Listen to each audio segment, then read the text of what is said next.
We're so glad you're with us this morning. It's now time for our devotional thought. Elizabeth Talbot from Jesus 101 joins us to share a most encouraging message. We continue with our series on David's life after God's heart. We have entitled it. And today we are going to talk about a very known passage that David wrote.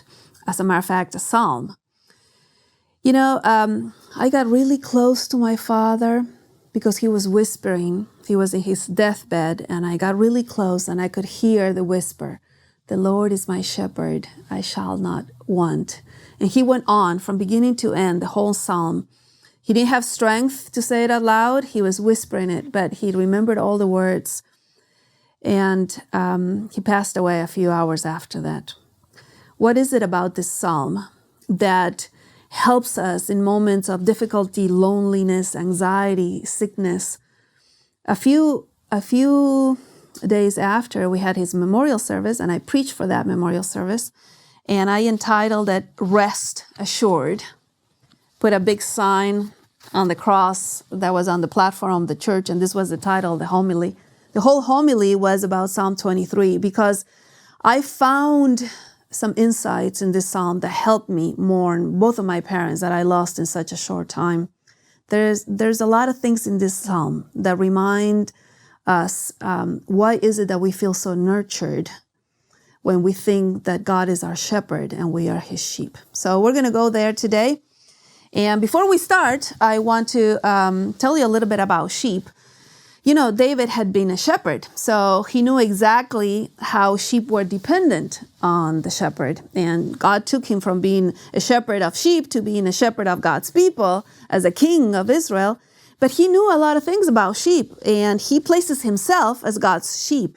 And I found out a few things about sheep that I didn't know before. For example, that they need to drink water in still waters, because if not, the wool absorbs the water and they get heavy and they drown. I also found out that sheep get stressed out when there's tension in the flock or there's mosquitoes. They can't sleep. They have insomnia like us. And so I am in our book, page 63. Over the years, I have collected some information about sheep because they are a commonly used scriptural metaphor for describing the people of God. We're called the sheep all the time in the Bible. In doing so, I have learned that in general, sheep are very helpless animals. They can't find food or water by themselves. They need constant protection from predators. They would easily drown if they tried to drink in deep water, and they can't rest if there are problems like tensions in the flock or bugs that bother them. Sheep are absolutely and completely dependent on the shepherd to provide everything for them, including a peaceful and quiet place, green pastures, restful waters, and everything else. The sheep don't know where they are or where they're going. They just need to follow their shepherd. They sound just like us, doesn't it? And David himself, a shepherd, proclaims that the Lord is his shepherd, and his own survival depends on the presence of his shepherd. So let's study this psalm, and hopefully it will bring you nurturing today. Psalm 23 starts with a very interesting word. Yahweh is my shepherd. Not just any name for God. David could have used any name. He uses the name that God revealed to Moses, the great I am. That's the name. Yahweh is my shepherd, says the Hebrew. And therefore I shall not want. And then he goes on to say how God fulfills all of our needs. He makes me lie down in green pastures. He leads me beside quiet waters. Remember that the sheep cannot find the still waters by themselves. They don't have that instinct. They don't find the food by themselves. And they can't rest by themselves when they are in tension. So he does all of this for them. He makes me lie down in green pastures. He leads me beside quiet waters. And he restores my soul. He doesn't just give me all the things I need for eating and drinking and resting. He also gives me restoration. You know, shepherds used to carry an oil that they would put in the wounds of the sheep. Yahweh, the great I am, who opened the Red Sea, who rained bread from heaven for the Israelites, who got water out of a rock, is the one who restores my soul. This is the great I am. And he also guides me in the paths of righteousness for his name's sake, because I'm his sheep and it's his name on the line. It's interesting because until this point, David talks about Yahweh, the great I am, as the shepherd in third person. He does this for me. He does that for me. He makes me lie down in green pastures. He leads me beside quiet waters. He restores my soul. He guides me in the paths of righteousness for his name's sake. It's a report about his shepherd. But when he imagines himself in difficulty, in a crisis, even though I walk through the valley of the shadow of death, I will fear no evil, for you are with me.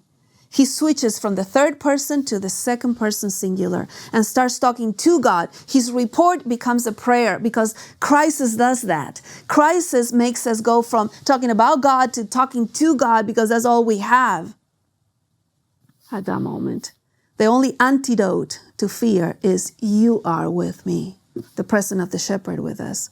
And then he once he realizes that God is with him in the crisis, he starts seeing visualizations of abundance. You prepare a table for me before my enemies. You have anointed my head with oil. My cup overflows. And I got to tell you about this. Lately, some scholars have found out what this means. There was a custom at the time that if a sovereign lord or a king invited somebody to dine with them, they would always kept the cup full, which meant you're welcome to stay. But if at some point the cup got empty, it was time to go. But some kings and sovereign lords, when they really liked a guest, they made the cup overflows all over the table so the guests would know that they were so welcome in their presence. And David says, I am so welcome in his presence that my cup overflows. And then he says, surely, I have two companions, goodness and loving kindness or mercy will follow me. And the Hebrew is much stronger than follow, is will pursue me, will chase after me all the days of my life. You have two companions, and so do your children and your grandchildren. If they have taken a dark detour, here come the two goodness and mercy companions. Taran, taran, taran. I imagine them on horses, looking for people, pursuing them, chasing after them to bring them back. And then he says, I will dwell in the house of Yahweh forever, because Yahweh is my shepherd. Well, this is the context for what Jesus said in John 10. He said, I am the good shepherd. And how will you know that he's the good one? Well, chapter 10, verse 11 of John says, the Greek says, I am the shepherd, the good one. And the shepherd, the good one, lays down his life for the sheep. Sometimes you want to understand what God allows in your life. But when you look at the cross, that he laid down his life for you, that's when you will know that he is the shepherd, the good one. And not only that, it will give you assurance. Look at verse 28. I give eternal life to them, and they will never perish, and no one will snatch them out of my hand. I love this visualization, that I am a sheep in his arms, and he provides everything I need. He nurtures me, and I know he is the shepherd, the good one, because he died for me. But on top of that, nothing and nobody will be able to snatch me out of his hand. That's the assurance of salvation. I hope you appropriate this sound for you today, for yourself. In moments of difficulty, remember you have a shepherd.